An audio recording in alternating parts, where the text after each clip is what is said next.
এইটো তেওঁৰ এটা অব্যাহত পৰিণত হৈ গৈছে যে তেওঁ এটা ক্ৰেডিট ল'ব লাগে, অকল তেওঁ ক্ৰেডিট ল'ব লাগে। মই থিয় হৈ স্পীকাৰ মাননীয় অধ্যক্ষ মহোদয়ক কৈ মই ৰৈ দিওঁ যে অখিল গগৈ সুবিধাটো পাক, সেইটো মই সুবিধাটো দিছোঁ, এইটো নহয়।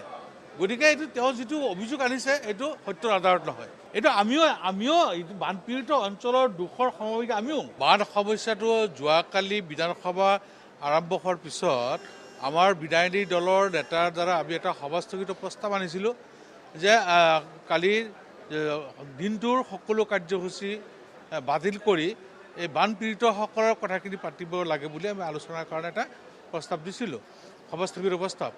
আৰু সেই সভাস্থগিত প্ৰস্তাৱৰ ওপৰত আলোচনা হৈছে, আলোচনা আমাৰ কথাখিনি আমাৰ কোৱা হৈছে। তাৰপিছত চৰকাৰৰ পক্ষৰ পৰা পাৰ্লামেণ্ট এফেয়াৰ্ছ মিনিষ্টাৰে এটা ষ্টেটমেণ্টো দিছে আৰু দুৰ্গত লোকসকলক সহায় কৰাৰ কাৰণে পৰ্যাপ্ত পৰিমাণৰ ব্যৱস্থা চৰকাৰ লৈছে বুলি কৈছে। গতিকে আমিও বিধায়িনী দলে আৰু আমিও অহাকালি তাত পৰিদৰ্শনলৈ যাম। আমি সিদ্ধান্ত লৈছোঁ বানপীড়িত অঞ্চলত গৈ আমি পৰিদৰ্শন কৰিম, মানুহে সহায় ঠিকমতে পাইছে নে নাই, কি অসুবিধা আছে গোটেইখিনি আমি চাম। গতিকে আজি তেওঁ হঠাৎকৈ এটা প্ৰশ্ন আনিলে আৰু সেই সময়ত মোকো স্পীকাৰ ডাঙৰীয়াই হেৰিত ক'ব দিলে, কাঠমোচনত ক'ব দিলে। তেওঁ মই থিয় হৈ আছোঁ, তেওঁ চিঞৰি আছে, তেওঁক দিয়া নাই। বাৰে বাৰে স্পীকাৰে মোক কৈ আছে মই ক'ব লাগে, মই ৰৈ আছোঁ।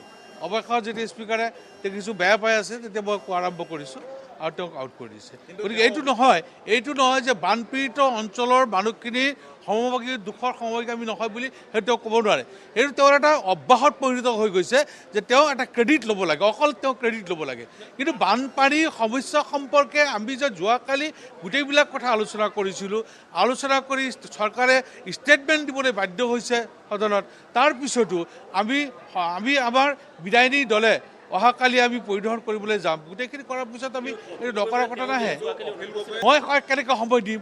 সময় দিয়াৰ মালিক মই নেকি? সময় দিয়াৰ মালিক স্পীকাৰে মোক বাৰে বাৰে কৈছে, আপোনালোকে যদি শুনি চাই দেখা পাব স্পীকাৰে ক'ব 6-7 বাৰকৈ মোক কৈছে ক'বৰ কাৰণে।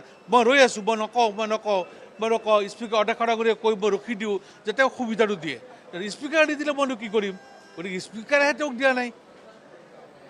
আৰু তেওঁ স্পীকাৰৰ পৰা 2 মিনিট সময় লৈছিলে, 2 মিনিটৰ ভিতৰত তেওঁ 5 মিনিট ক'লেই। এইটো আমিও এইটো বানপীড়িত অঞ্চলৰ দুখৰ সমভাগী আমিও। গতিকে আমিও গোটেই কথাখিনি আলোচনা কৰিছোঁ। আজিও যেতিয়া তেওঁ বিচাৰিছে, আমাৰ দলপতি, আমাৰ চিফ হুইপ, আমি কেইবাজনো থিয় হৈ আমাৰ স্পীকাৰ ডাঙৰীয়াক আমি কৈ আছোঁ তেওঁক 2 মিনিট সময় দিয়ক, তেওঁ 2 মিনিটকৈ বেছি ক'লেই। তাৰপিছত স্পীকাৰে তেওঁক ক'বলৈ মানা কৰি আছে আৰু মই কাঠমোচনত মোক ক'বলৈ কৈ আছে। বাৰে বাৰে আপোনালোকে শুনা পাইছে 7 বাৰ স্পীকাৰে মোৰ নাম লৈ মোক ক'ব লাগে। মই থিয় হৈ স্পীকাৰ মাননীয় অধ্যক্ষ মহোদয়ক কৈ মই ৰৈ দিওঁ যে অখিল গগৈ সুবিধাটো পাক, সেইটো মই সুবিধাটো দিছোঁ, এইটো নহয়। গতিকে এইটো তেওঁ যিটো অভিযোগ আনিছে এইটো সত্যৰ আধাৰত নহয়।